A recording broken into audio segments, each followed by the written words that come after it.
Salut à tous et bienvenue pour une nouvelle halte. Alors aujourd'hui on va parler d'une sortie fabuleuse pour les fans de JoJo Bizarre Adventure, mais surtout de son talentueux auteur Hirohiko Araki. C'est parti.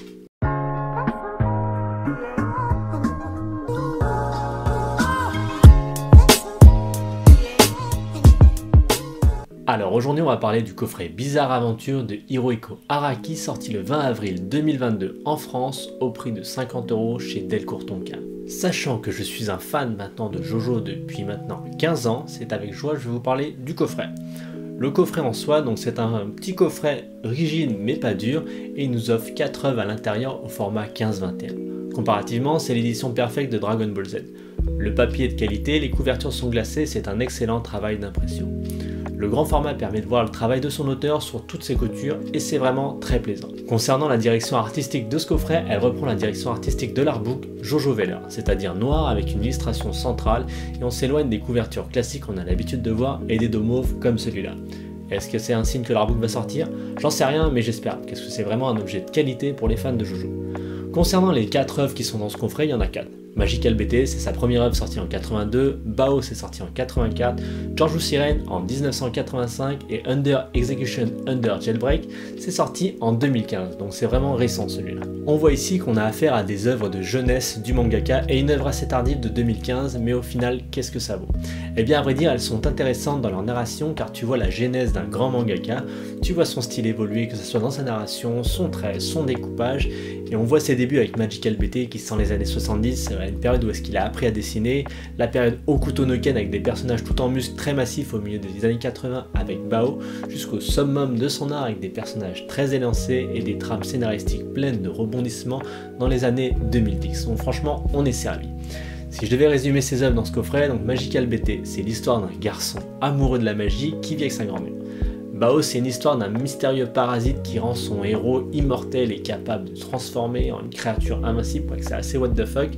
Under Execution, c'est un récit de 4 histoires et George Siren, c'est des épisodes d'une belle tueuse professionnelle se prénommant Irene. Elles sont toutes différentes dans leur genre, leur style et valent le coup d'être découvertes par tous les fans de JoJo. Mais si je dois en vendre une seule, c'est bien évidemment Bao. C'est une histoire où Araki laisse exprimer sa créativité, sa narration, dépose à la JoJo une violence incroyable et on voit que cette série en fait c'est le précurseur de quelque chose de très grand et qu'elle sert de phare à sa carrière de mangaka. C'est sa pierre angulaire. On sent l'aura de JoJo qui se dégage de cette œuvre, on sent qu'il y a quelque chose de fou, c'est un joyau brut qui doit être poli et qui donnera bien évidemment JoJo. Donc c'est vraiment hyper cool comme histoire parce que vous voyez la genèse du projet. Cette série était initialement en 2 volumes au Japon mais ici c'est réuni en un seul volume. J'aurais aimé que ça prenne un petit peu plus son temps parce que ça va vraiment vite, mais elle se suffit en elle-même, mais elle avait le potentiel de continuer à travers le temps. Et en fait c'est ça qui est fou avec ce coffret, c'est que le coffret nous sert en fait, nous fans de JoJo, à comprendre comment il en est arrivé là aujourd'hui. Ça sert à combler les trous dans sa carrière de mangaka et c'est vraiment génial. Et on sent que son auteur a aimé faire ces séries dans ce coffret car il y a des dizaines et des dizaines et des dizaines d'hommages dans JoJo via des redits des personnages, des poses, des éléments, des pouvoirs. Même le héros Magical BT en fait qui sert de modèle à l'antagoniste le plus grand de JoJo, Dio Brando. Ce coffret est une pépite pour les fans de Araki pour comprendre son auteur, sa chronologie, son travail et même ses références insoupçonnées.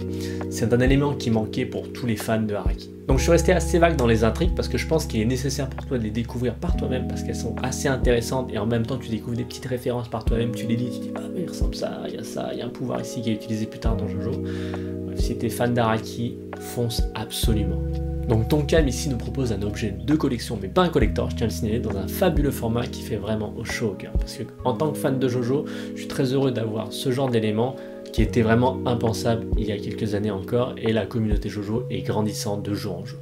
Moi j'ai adoré, je trouve que c'est un excellent objet, ça vaut largement son prix. Bref, si t'es fan de JoJo, c'est l'objet à avoir.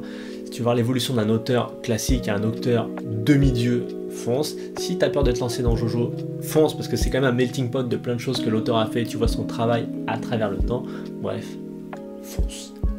Moi je vous dis à très bientôt pour une nouvelle halte. N'hésite pas à me suivre sur Instagram, Twitter, tout ça. Et on se dit à très bientôt. Allez, ciao.